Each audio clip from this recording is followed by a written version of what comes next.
आप सभी का स्वागत है आज के इस खास विश्लेषण में। आज हम बात करने वाले हैं भारत के सबसे महत्वाकांक्षी और शायद सबसे विवादास्पद इंफ्रास्ट्रक्चर प्रपोजल्स में से एक की, the great Nicobar mega project. पूरे 81,000 करोड़ रुपए का ये प्रोजेक्ट, जो एक तरफ सामरिक विकास और दूसरी तरफ पर्यावरण को बचाने के बीच एक बहुत बड़ी और गहरी बहस खड़ी करता है। तो चलिए बिना किसी देरी के सीधे इस विषय की गहराई में चलते हैं और इस प्रोजेक्ट के फायदों, इसकी असल कीमत और इसके पीछे के तर्कों का एकदम निष्पक्ष रूप से विश्लेषण करते हैं। सोचिए, एक ऐसा जीव जो 65 मिलियन साल पहले डायनासोर को खत्म करने वाले एस्टेरॉयड से भी बच गया था। हम बात कर रहे हैं लेदरबैक समुद्री कछुओं की। इन्होंने जाने कितने हिमयुग और भयंकर जलवायु परिवर्तन देखे हैं। और आपको पता है, भारत में ग्रेट निकोबार का गैलथिया बे दुनिया में इनके अंडे देने की सबसे प्रमुख जगहों में से एक है। इस मेगा प्रोजेक्ट का सीधा और बहुत गहरा असर हमारी इस ग्लोबल इकोलॉजिकल धरोहर पर पड़ने वाला है। इस विश्लेषण में हम इस पूरे मेगा प्रोजेक्ट को डिकोड करेंगे। हम समझेंगे कि कैसे वनों की कटाई से वहां का क्लाइमेट बदलेगा, वहां सदियों से रहने वाली शोम्पेन जनजाति पर इसका क्या असर पड़ेगा, और मलक्का स्ट्रेट से जुड़ी जो जियोपॉलिटिक्स बताई जा रही है उसकी असलियत क्या है। और अंत में हम कमर्शियल फायदों और पर्यावरण के नुकसान को आमने सामने रखकर देखेंगे। चलिए सबसे पहले इस मेगा प्रोजेक्ट के विशाल दायरे को समझते हैं।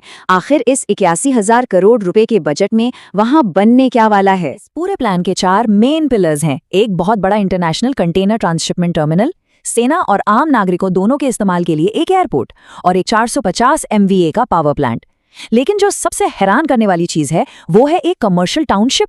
अनुमान है कि इस शांत और एकदम दूर दराज वाले द्वीप पर 3.5 से 6.5 लाख लोगों को लाकर बसाया जाएगा।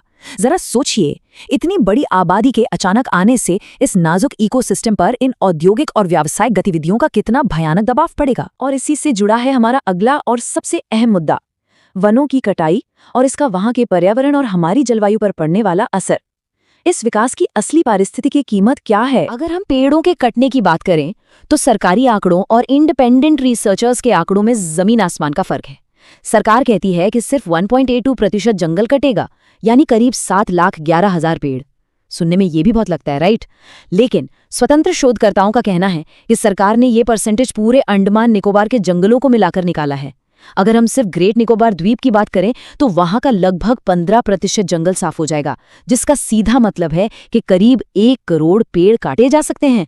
ये आंकड़ा वाकई डराने वाला है। अब आप सोच रहे होंगे कि 1 करोड़ पेड़ कटने से आखिर क्या ही हो जाएगा। देखिए, ये कोई आम पेड़ नहीं है। ये 100 साल पुराने पेड़ प्रकृति के एयर कंडीशनर की तरह काम करते हैं।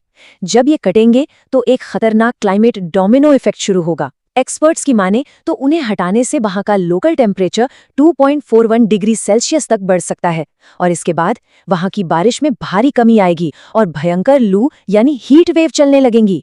ये सिर्फ पेड़ों का नुकसान नहीं है, ये पूरे के पूरे स्थानीय मौसम चक्र का टूट जाना है। लेकिन इस प्रोजेक्ट की कीमत सिर्फ पेड़ पौधे और जानवर ही नहीं चुका रहे हैं। इसकी एक बहुत बड़ी मानवीय कीमत भी है, और वो जुड़ी है वहां के जंगलों में रहने वाली शोम्पेन जनजाति से।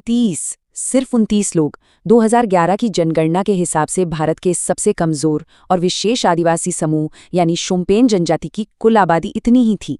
बाहरी दुनिया से इनका कभी कोई संपर्क नहीं रहा है।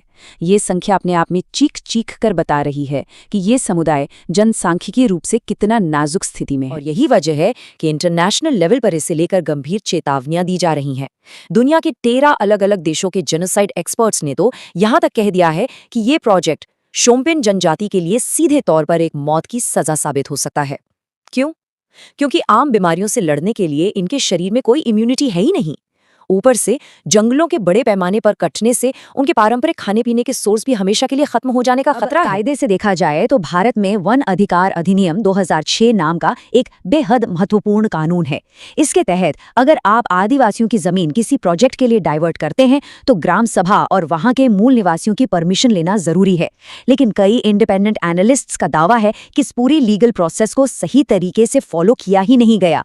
आरोप तो ये भी है कि परमिशन देने वाली कमिटियों में आदिवासियों का कोई रिप्रेजेंटेशन नहीं था, या फिर पूरी प्रोसेस को बस जल्दबाजी में निपटा दिया गया। चलिए अब थोड़ा प्रोजेक्ट के पक्ष में दिए जाने वाले सबसे बड़े तर्क की बात करते हैं। मलक्का स्ट्रेट या मलक्का जल डमरू मध्य से जुड़ी भू राजनीति।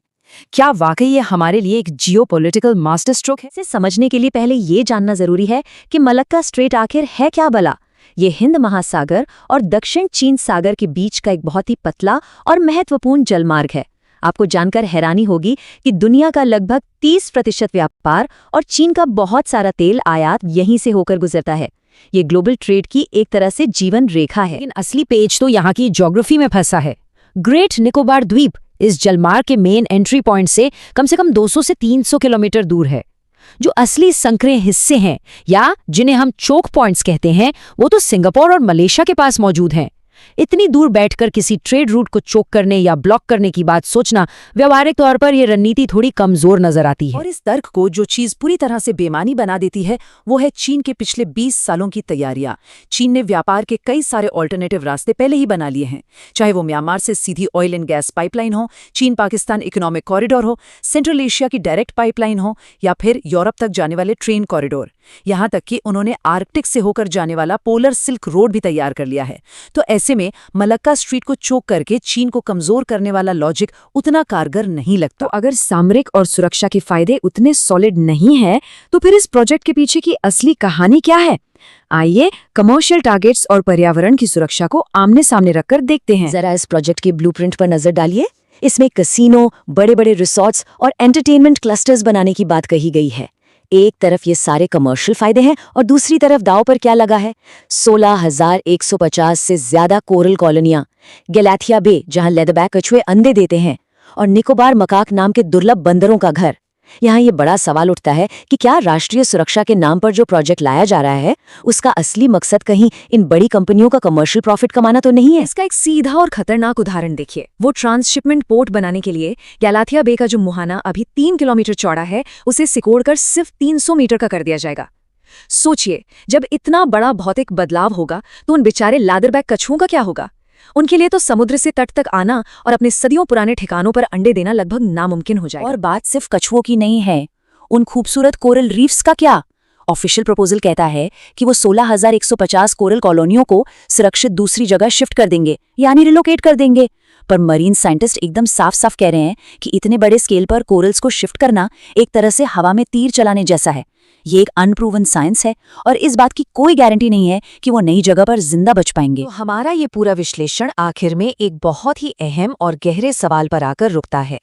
क्या एक इंटीग्रेटेड टाउनशिप बनाने और कुछ व्यावसायिक फायदे कमाने के लिए इतने पुराने, इतने खास और इतने नाजुक इकोसिस्टम को हमेशा के लिए बर्बाद कर देना सही है? क्या हम वाकई में विकास की ये कीमत चुकाने के लिए तैयार हैं? ये एक ऐसा सवाल है जिसका जवाब हमें अपना भविष्य तय करने से पहले ढूंढना ही होगा। इस खास विश्लेषण में हमारे साथ जुड़ने के लिए बहुत बहुत धन्यवाद। इन तथ्यों पर जरूर विचार कीजिएगा।